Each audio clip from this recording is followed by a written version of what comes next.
గజం భూమి 14,000 రూపాయలతో 180 గజాల భూమి కేవలం 25 లక్షలు మాత్రమే. గట్కేసర్ ఓఆర్ఆర్కి 15 నిమిషాల దూరంలో. సుమన్ టీవీ ప్రేక్షకులకు నమస్కారం. నేను మీ రేవంత్. మనలో చాలామంది తెలుసో తెలియకో చేసే ఒక పెద్ద తప్పు, దానివల్ల వాళ్ళ కెరియర్స్ ఎంత వెనకబడిపోతున్నాయి, ఎంత పాడవుతున్నాయి. అది అత్యాశో ఆశో నాకు అర్థం కావట్లేదు. ఏదో సంపాదించేయాలి, ఓవర్ నైట్ నేను 100 కోట్లు సంపాదించాలన్న కోరికలు ఏంటో నాకు అర్థం కావట్లేదు. ఈ ఆశలతోటి అయితే వాళ్ళ సొంత డబ్బులు పెట్టుకొని ట్రేడింగ్లోకి వచ్చేటాలు, లేకపోతే ఒక పూల్ ఆఫ్ మనీ, ఒక 50 లక్షలు, 70 లక్షలు, 80 లక్షలు, కోటి రూపాయలు డబ్బులు తీసుకొని వెళ్ళిపోయి ఎవరో ఒకరికి ఇచ్చేసి నాకు నెలకు ఒక 10 రూపాయలు వడ్డీ సంపాదించని చెప్పి వాళ్ళకి ఇచ్చేటాలు. ఈ లోపల పడిపోయి జీవితాలు ఎంత నలిగిపోతున్నాయో నా దగ్గరకు వస్తున్న వాళ్ళని చూస్తుంటే కనిపిస్తుంది.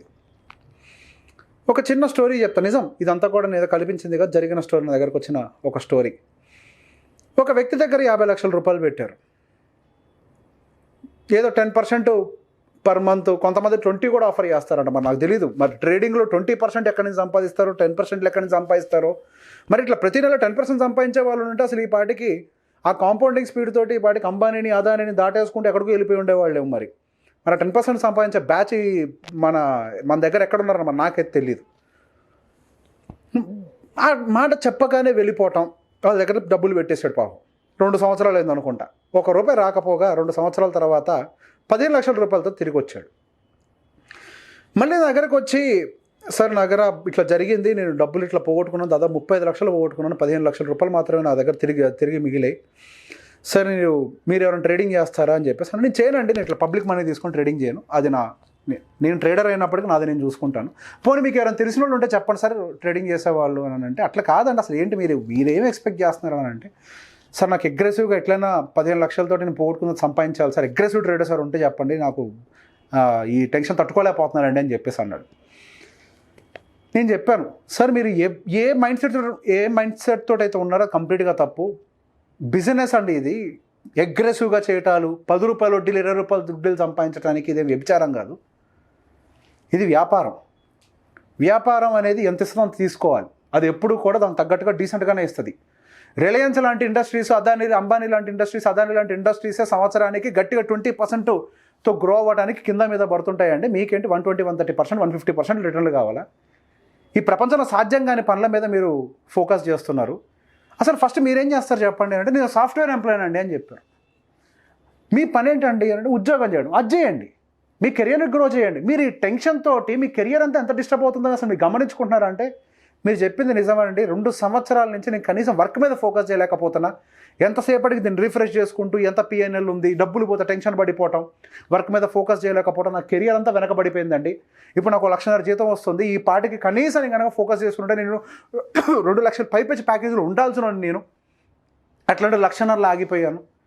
ఇక్కడ అదే కదండి నేను కూడా చెప్పేది, ఎవరు చేయాల్సిన పని వాళ్ళు చేయాలి, మనది కాని పని మనం చేయకూడదు.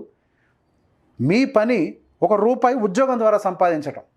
₹1 మీరు ఉద్యోగం ద్వారా సంపాదించుకోండి. సంపాదించిన ₹1 తీసుకొని వెళ్ళి మీకు నాలెడ్జ్ ఉంటే డైరెక్ట్గా ఈక్విటీస్లోనే, రియల్ ఎస్టేట్లో పెట్టుబడి పెట్టండి, లేకపోతే ఏదో ఒక అడ్వైజర్ త్రూ వెళ్ళండి, వెల్త్ని క్రియేట్ చేసుకోండి.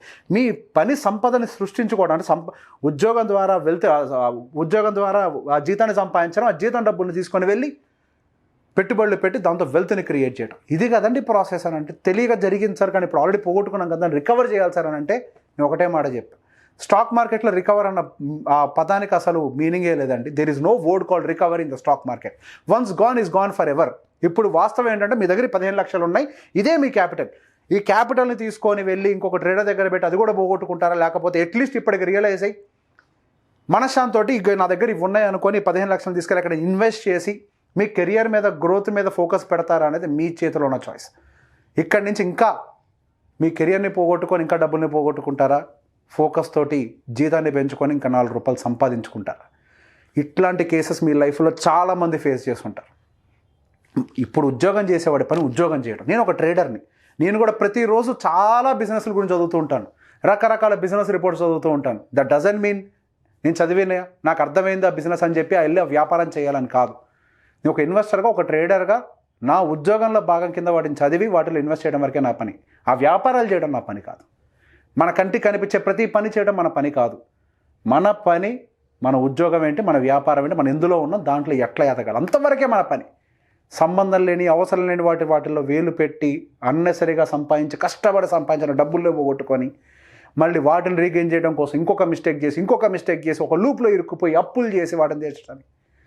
ఎంతమంది అండి ట్రేడింగ్ గురించి అప్పులు చేసి ఆత్మహత్యలు చేసుకున్న వాళ్ళు. మన భారతదేశంలో దౌర్భాగ్యమైన పరిస్థితులు ఏంటి అని అంటే, మ్యూచువల్ ఫండ్ ఇన్వెస్టర్లు 6 కోట్లు ఉంటే బెట్టింగ్ యాప్లు వాడేవాళ్ళు దాదాపుగా 25-30 కోట్ల మంది ఉన్నారు. బెట్టింగుల మీద ఉండే ఫోకస్, పెట్టుబడుల మీద పెట్టి డిసిప్లిన్డ్గా గ్రో అవ్వాలన్న కాన్సన్ట్రేషన్ ఉండదు. వారెన్ బఫెట్ లాంటి వాళ్ళకి సంపద సృష్టించడానికి 65 సంవత్సరాలు పట్టింది. ఆయనకు 65 ఏట వచ్చింది అసలు సంపద అంతా. మనకేమో రాత్రికి రాత్రి కావాలి. There is no shortcut for wealth creation. Wealth create అవ్వాలంటే దానికి టైం పడుతుంది. ఆ పేషెన్స్ ఉన్నోడే నిజమైన వెల్త్ని చూస్తాడు. ఆ టైం ఖచ్చితంగా తీసుకోవాల్సిందే. ఇట్లాంటి పరిస్థితుల్లో ఇరుక్కొని ఇప్పటికీ బయటికి రాని వాళ్ళకి ఈ వీడియోని షేర్ చేయండి. Thank you very much.